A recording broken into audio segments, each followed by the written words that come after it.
From woods to parking lots, community volunteers in New London County are helping to count homeless people. News 8's Tina Detel explains the importance of all of that.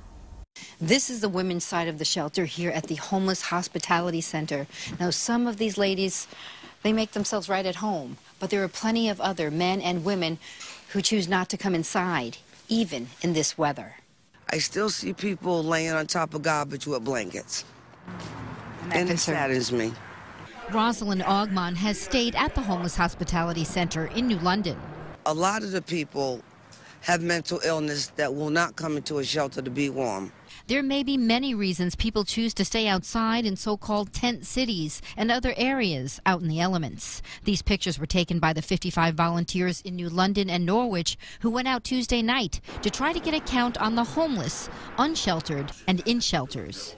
They were in abandoned buildings, they were under bridges, they were in parking lots, so they really tried to go to those places where homeless folks are staying. That gives us a measure year to year.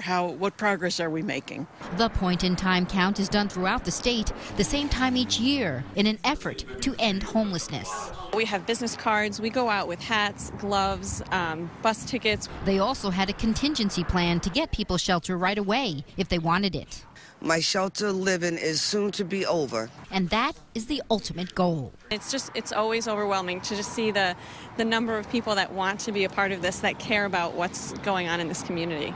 To preserve their privacy, we did not go into the so-called tent city, but the volunteers did, and they will continue to do so year after year, with the hopes of someday going in there and not finding anyone sleeping outside.